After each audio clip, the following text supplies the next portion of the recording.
इस वीडियो में हम लोग करंट अफेयर्स के कुछ अति महत्वपूर्ण टॉपिक्स को एक ही साथ देखने वाले हैं। पूरे 2024 के जितने भी सम्मेलन और महोत्सव हुए हैं, जितनी भी प्रमुख नियुक्तियां हुई हैं, जितनी भी प्रमुख योजनाएं लॉन्च की गई हैं, चाहे वो राज्य की हो, चाहे वो केंद्र सरकार की हो, और जितने भी प्रमुख अभ्यास हुए हैं, उन सभी को इस वीडियो में आपको मिल जाएगा। तो पूरा वीडियो देखिएगा। चलिए शुरुआत करते हैं। सबसे पहले प्रमुख सम्मेलन और महोत्सव से शुरुआत करेंगे। वैश्विक सहकारी सम्मेलन 2024 25 से 30 नवंबर 2024 को नई दिल्ली में हुआ और ये वैश्विक सहकारी सम्मेलन के 130 वर्षों के इतिहास में पहली बार भारत में आयोजित किया गया। प्रधानमंत्री नरेंद्र मोदी ने इसका शुभारंभ किया। संयुक्त राष्ट्र अंतर्राष्ट्रीय सहकारिता वर्ष 2025 इसमें लॉन्च किया गया। इस सम्मेलन की थीम क्या थी? सहकारिता सभी के लिए समृद्धि का निर्माण करती है। ओके, आपको बता दें कि जो सहकारिता मंत्री हैं वो अमित शाह हैं, लेकिन यहाँ पर प्रधानमंत्री मोदी ने इस सम्मेलन का शुभारंभ किया था। 43वां भारत अंतर्राष्ट्रीय व्यापार मेला 2024 14 से 27 नवंबर तक दिल्ली के प्रगति मैदान में आयोजित हुआ। इसकी थीम थी vocal for local, local to global. 11 विदेशी देशों सहित 3500 से अधिक प्रदर्शक इसमें शामिल हुए। साझेदार राज्य कौन था? उत्तर प्रदेश और बिहार, जबकि फोकस राज्य झारखंड था। पहला बोडोलैंड महोत्सव ये नई दिल्ली में आयोजित हुआ। राष्ट्रीय बीज सम्मेलन 2024 वाराणसी में 28 से 30 नवंबर 2024 के बीच में आयोजित हुआ। जैविक विविधता पर COP16 सम्मेलन, देखिए ये जैविक विविधता पर है, तो ये हुआ था कोलंबिया के कैली में। इसकी थीम थी प्रकृति के साथ शांति। अगला है पहला एशियाई बौद्ध शिखर सम्मेलन 2024, ये भी नई दिल्ली में हुआ। थीम थी एशिया को सुदृढ़ करने में बौद्ध धम्म की भूमिका। 8वीं इंडिया मोबाइल कांग्रेस 2024 नई दिल्ली में हुआ था। इसका थीम था भविष्य अभी है। चौथा वैश्विक नवीकरणीय ऊर्जा निवेशक सम्मेलन 2024 गुजरात के गांधीनगर में हुआ। ये राष्ट्रीय हिंदी विज्ञान सम्मेलन 2024 30 से 31 जुलाई 2024 तक मध्य प्रदेश की राजधानी भोपाल में आयोजित हुआ। संयुक्त राष्ट्र पुलिस शिखर सम्मेलन 2024 अमेरिका के न्यूयॉर्क में हुआ। ये शिल्पी दीदी महोत्सव नई दिल्ली में मनाया गया। ई गवर्नेंस पर राष्ट्रीय सम्मेलन 2024 मुंबई में आयोजित हुआ। इसकी थीम थी विकसित भारत, सुरक्षित और सतत ई सेवा वितरण। 10वां विश्व आयुर्वेद कांग्रेस 2024 देहरादून में आयोजित हुआ। इसकी थीम थी digital health and Ayurveda perspective. बहुत महत्वपूर्ण है, ये याद रखिएगा। कहाँ पर आयोजित हुआ? देहरादून में। आगे बढ़ते हैं। G20 शिखर सम्मेलन 2024 ब्राज़ील के रियो डी जेनेरियो में हुआ। इसका विषय था एक न्यायपूर्ण दुनिया और एक टिकाऊ ग्रह का निर्माण। आपको बता दें अगले वर्ष यानी 2025 में G20 सम्मेलन दक्षिण अफ्रीका में होगा और अब दक्षिण अफ्रीका इसकी अध्यक्षता करेगा। अगला है 16वां ब्रिक्स शिखर सम्मेलन 2024, ये रूस के कजान में आयोजित हुआ। इसका विषय था न्याय संगत वैश्विक विकास और सुरक्षा हेतु बहुपक्षवाद को सुदृढ़ करना। प्रधानमंत्री नरेंद्र मोदी ने इसमें भारत की तरफ से भाग लिया। भारत के शेरपा इसमें दम्मू रवि थे। 9 सदस्य देश और 13 भागीदार देश इसमें शामिल हुए। 2025 में यानी जो अगला ब्रिक्स शिखर सम्मेलन होगा वो ब्राज़ील में होगा। कहाँ होगा? ब्राज़ील में। देखिए जो ब्रिक्स होता था उसका जो सम्मेलन होता था ब्रिक्स, वो इसी क्रम में चलता था, यानी पहले ब्राज़ील में, फिर रसिया में, फिर इंडिया में, फिर चाइना में और फिर साउथ अफ्रीका में। ओके, तो इस बार ये रूस में आयोजित हुआ। तो इसके अनुसार इसको रसिया के बाद इंडिया में आयोजित होना चाहिए था, लेकिन ये ब्राज़ील में आयोजित होगा। क्यों? क्योंकि इसमें जो कुछ नए सदस्य और जुड़े हैं उसकी वजह से अब ये क्रम से फिर से शुरू होगा और अब ये क्रम से चलेगा। जो ये 5 देश हैं उसके बाद जो नए देश आए हैं उनमें भी तो इसका सम्मेलन होगा। ओके, तो इसीलिए ये क्रम चेंज हुआ है। भारत आसियान शिखर सम्मेलन 2024 21वां संस्करण था। लाओस के वियंतियाने में आयोजित हुआ। प्रधानमंत्री मोदी इसमें शामिल हुए थे। भारत आसियान व्यापार पिछले 10 वर्षों में 130 बिलियन डॉलर से ज़्यादा है। व्यापार घाटा बढ़कर 44 बिलियन डॉलर पहुंच गया है। और यहीं पर reserve Bank of India ASEAN के प्रोजेक्ट नेक्सस में शामिल हुआ। ये पूछ सकता है कि प्रोजेक्ट नेक्सस में कौन शामिल हुआ? Reserve Bank of India. Okay. Shanghai सहयोग संगठन शिखर सम्मेलन 2024 कजाकिस्तान के अस्ताना में आयोजित हुआ। भारत का प्रतिनिधित्व इसमें विदेश मंत्री एस जयशंकर ने किया। मंगोलिया पर्यवेक्षक देश के रूप में शामिल हुआ और इसी में बेलारूस को इस समूह का 10वां सदस्य बनाया गया। ओके। 2025 में जो संघाई सहयोग संगठन सम्मेलन होगा वो चीन में आयोजित होगा। अगला है 19वां गुट निरपेक्ष आंदोलन, जिसको नाम शिखर सम्मेलन कहा जाता है। ये युगांडा के कंपाला में आयोजित हुआ।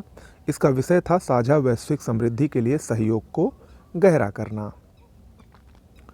50वां G7 शिखर सम्मेलन 2024 इटली के अपुलिया शहर में आयोजित हुआ। विश्व हाइड्रोजन शिखर सम्मेलन 2024 नीदरलैंड के रॉटरडम में आयोजित हुआ। 10वां विश्व जल मंच 2024 बाली इंडोनेशिया में आयोजित हुआ। इसकी थीम थी साझा समृद्धि के लिए जल। विश्व भविष्य ऊर्जा शिखर सम्मेलन अबू धाबी में आयोजित हुआ। पहला परमाणु ऊर्जा शिखर सम्मेलन बेल्जियम के ब्रुसेल्स में आयोजित हुआ। इंपॉर्टेंट है ये।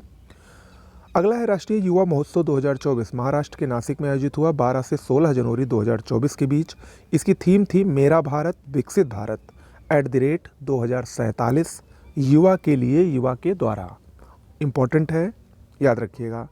भारत अंतर्राष्ट्रीय विज्ञान महोत्सव हरियाणा के फरीदाबाद में आयोजित हुआ। बिंग्स इंडिया 2024 हैदराबाद में आयोजित हुआ। वर्ल्ड गवर्नमेंट समिट 2024 दुबई में आयोजित हुआ। इसमें भारत, तुर्की और कतर गेस्ट कंट्री के रूप में आमंत्रित किए गए थे। 18वां दिव्य कला मेला 2024 झारखंड के रांची में आयोजित हुआ। पहला संयुक्त कमांडर सम्मेलन 2024 लखनऊ में आयोजित हुआ। यूनेस्को का 46वां विश्व विरासत समिति ये नई दिल्ली में आयोजित हुआ और ये भारत में पहली बार यूनेस्को के विश्व विरासत समिति सत्र का आयोजन हुआ है, ये याद रखिएगा। और इसी में मोइदम, जो कि असम में स्थित है चराईदेव जिले में, इसको भारत का 43वां स्थल घोषित किया गया, जो कि यूनेस्को में शामिल हुआ सांस्कृतिक श्रेणी में। ओके, ये याद रखिएगा। 9वां आयुर्वेद दिवस 2024 29 अक्टूबर 2024 को आयोजित हुआ। थीम इसकी थी वैश्विक स्वास्थ्य के लिए आयुर्वेद नवाचार। दुर्गेश अरण्य प्राणी उद्यान, ये कुछ और खबरें इसमें आ गई हैं। हिमाचल प्रदेश के कांगड़ा में स्थित है। इम्पॉर्टेंट है, भारतीय हरित भवन परिषद से प्रमाणन प्राप्त करने वाला भारत का पहला चिड़ियाघर बना है ये। दुर्गेश अरण्य प्राणी उद्यान कहाँ पर है? हिमाचल प्रदेश के कांगड़ा में। अब आते हैं हम अपने दूसरे टॉपिक की ओर। प्रमुख नियुक्तियाँ कौन कौन सी हुई हैं। मसातो कांडा एशियाई विकास बैंक के 11वें अध्यक्ष नियुक्त किए गए हैं। तैयब इकराम अंतर्राष्ट्रीय हॉकी महासंघ के अध्यक्ष नियुक्त किए गए हैं। विजया रहाटकर, मोस्ट इम्पॉर्टेंट है, राष्ट्रीय महिला आयोग की 9वीं अध्यक्ष नियुक्त हुई हैं। 9वीं रेखा शर्मा का इन्होंने स्थान लिया है। संजीव खन्ना भारत के 51वें मुख्य न्यायाधीश बने हैं। DY चंद्रचूड़ का इन्होंने स्थान लिया है। आशीष खन्ना अंतर्राष्ट्रीय सौर गठबंधन के नए महानिदेशक बने हैं। TV सुरेंद्रन ये विश्व इस्पात संघ के नए अध्यक्ष बने हैं। प्रबोवो सुम्बियातो इंडोनेशिया के नए राष्ट्रपति बने हैं। शिगेरू इशिबा जापान के नए प्रधानमंत्री बने हैं। आरती सरीन सशस्त्र बल चिकित्सा सेवा की पहली महिला महानिदेशक बनी हैं। आरती सरीन। कविता सहाय भारतीय नौसेना में चिकित्सा सेवा के महानिदेशक का पद संभालने वाली पहली भारतीय महिला बनी हैं। इम्पॉर्टेंट है ये। ओके। अमरप्रीत सिंह भारतीय वायुसेना अध्यक्ष बने हैं। साधना सक्सेना नायर चिकित्सा सेवा के महानिदेशक का पद ग्रहण करने वाली पहली महिला बनी है। उत्तर प्रदेश के प्रयागराज की हैं, इसलिए भी ये बहुत महत्वपूर्ण है। साधना सक्सेना नायर। सतीश कुमार रेलवे बोर्ड के नए अध्यक्ष बने हैं। राहुल नवीन प्रवर्तन निदेशालय ED बहुत चर्चा में है, इसके नए निदेशक बने हैं। एंटोनियो कोस्टा यूरोपीय परिषद के नए अध्यक्ष बने हैं। मार्क रूटे नाटो के नए महासचिव बने हैं। ओके। दिनेश कुमार नए नौसेना अध्यक्ष बने हैं। संजय मिश्रा जीएसटी अपील न्यायाधिकरण के पहले अध्यक्ष बने हैं। किशोर मकवाना राष्ट्रीय अनुसूचित जाति आयोग के नए अध्यक्ष हैं। ये कंचन देवी भारतीय वानिकी अनुसंधान शिक्षा परिषद की पहली महिला महानिदेशक नियुक्त हुई हैं। प्रीति सूदन यूपीएससी यानी संघ लोक सेवा आयोग की नई अध्यक्ष बनी है प्रीति सूदन। ओके, ये प्रमुख नियुक्तियां थीं। अब प्रमुख सैन्य अभ्यास को देख लेते हैं। वज्र प्रहार भारत और अमेरिका के बीच का अभ्यास है ये। आस्ट्रा हिंद 2024 भारत और ऑस्ट्रेलिया का अभ्यास है ये, पुणे में आयोजित हुआ। काजिंद 2024 भारत और कजाकिस्तान के बीच में उत्तराखंड के औली में आयोजित हुआ। मालाबार 2024 ये भारत, ऑस्ट्रेलिया, जापान और अमेरिका का संयुक्त अभ्यास है, विशाखापट्टनम में आयोजित हुआ। नाविक सागर परिक्रमा 2 2 अक्टूबर 2024 को आईएनएस मंडोवी से हरी झंडी दिखाकर इसको रवाना किया गया। 2 महिला अधिकारी रूपा ए और दिलना के आईएनएसवी तरडी पर रवाना होकर इसमें परिक्रमा करेंगी, याद रखिएगा। मित्र शक्ति 2024 भारत और श्रीलंका के बीच का अभ्यास है। युद्ध अभ्यास 2024 Bharat America. Eastern bridge 7 Bharat और ओमान का अभ्यास है। अल नजाह ये भी भारत ओमान के बीच में होता है। समुद्र लक्ष्मण 2024 भारत और मलेशिया के बीच में, इसमें आईएनएस किल्टन शामिल हुआ। समुद्री साझेदारी अभ्यास एमपीएक्स भारत और जर्मनी के बीच का अभ्यास है, आईएनएस दिल्ली इसमें शामिल हुआ। नोमैडिक एलिफेंट भारत और मंगोलिया के बीच में होता है। वरुण भारत और फ्रांस। तरंग शक्ति बहुराष्ट्रीय वायुसैनिक अभ्यास है, तमिलनाडु के सुलूर एयरबेस में हुआ था ये। उदार शक्ति भारत मलेशिया के बीच का अभ्यास है। ऑपरेशन संकल्प ये क्या है? भारतीय नौसेना द्वारा माल्टा के ध्वज वाले जहाज एमवी रुएन को समुद्री लुटेरों से मुक्त कराने के लिए जो ऑपरेशन चलाया गया उसका नाम है ऑपरेशन संकल्प। इम्पॉर्टेंट है ये। ऑपरेशन इंद्रावती हैती में फंसे भारतीयों को निकालने के लिए ऑपरेशन इंद्रावती चलाया गया। सदा तनसिक अभ्यास भारत और सऊदी अरब के बीच का अभ्यास है। तो ये कुछ महत्वपूर्ण अभ्यास थे जो कि परीक्षा की दृष्टि से बहुत महत्वपूर्ण है। आप लोग इसको बार बार देखिए, रट डालिए। ओके, प्रमुख योजनाएं देखते हैं, ये भी इम्पोर्टेंट है। पीएम विद्या लक्ष्मी योजना केंद्र सरकार द्वारा 6 नवंबर 2024 को मंजूरी प्रदान की गई। मेधावी विद्यार्थियों को वित्तीय सहायता उपलब्ध कराना इस योजना का लक्ष्य है। उच्च शिक्षा के लिए 7.5 लाख के ऋण पर 75% की गारंटी दी जाएगी। भारत के 860 उच्च शिक्षा संस्थान के 22 लाख विद्यार्थी लाभान्वित होंगे। प्रतिवर्ष 1 लाख विद्यार्थियों को ब्याज छूट सहायता दी जाएगी। ओके, ये इस योजना के प्रमुख बिंदु हैं। धरती आबा जनजातीय ग्राम उत्कर्ष अभियान प्रधानमंत्री मोदी द्वारा झारखंड के हजारीबाग से 2 अक्टूबर 2024 को प्रारंभ किया गया। 30 राज्यों और केंद्र शासित प्रदेशों के सभी जनजातीय बहुल गांवों और ब्लॉकों में फैले 549 जिलों के 5 करोड़ से अधिक जनजातीय लोग इसमें कवर होंगे। अगले 5 वर्षों में 17 मंत्रालयों के प्रयास से 25 योजनाओं पर ध्यान केंद्रित किया जाएगा इस अभियान के जरिए।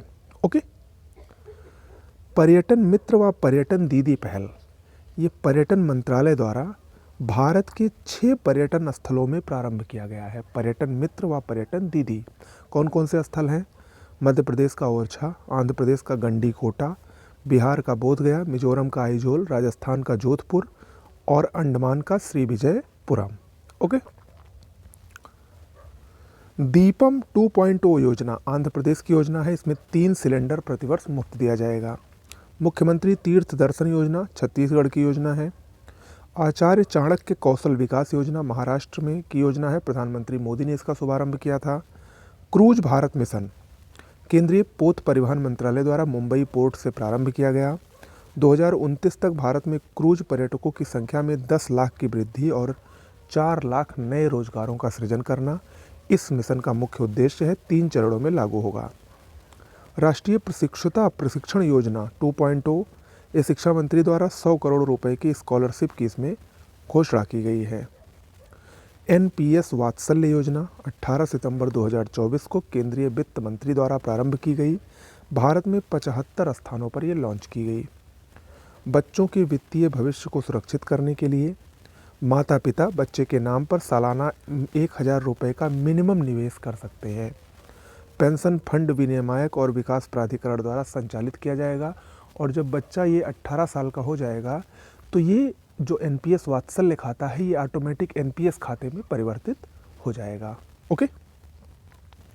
दीनदयाल स्पर्श योजना भारतीय डाक विभाग द्वारा कक्षा 6 से 9 तक के छात्रों को डाक टिकट संग्रह को प्रोत्साहन के लिए 6,000 रुपये वार्षिक छात्रवृत्ति दी जाएगी। इस योजना के अंतर्गत एक पेड़ माँ के अभियान प्रधानमंत्री मोदी द्वारा विश्व पर्यावरण दिवस 5 जून 2024 से ये शुरू किया गया।